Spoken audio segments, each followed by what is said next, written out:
பெத்தெடுத்த பிள்ளையை சுத்தி பித்து கொள்ளும் தாய்மையம்மா. கர்ப்பத்தில் நெளிந்த உன்னை நுட்பமாய் தொட்டு ரசிப்பா. பேதை போல அவள் இருப்பா, மேதையாய் உன்னை வளர்ப்பா. என்ன வேண்டும் இனி உனக்கு, அன்னை மடியில் சொர்க்கம் இருக்கு. என்ன வேண்டும் இனி உனக்கு, அன்னை மடியில் சொர்க்கம் இருக்கு.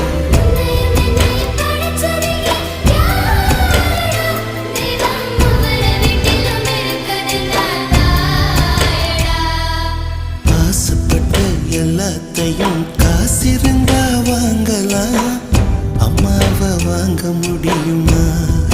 நீயும் அம்மாவை வாங்க முடியுமா?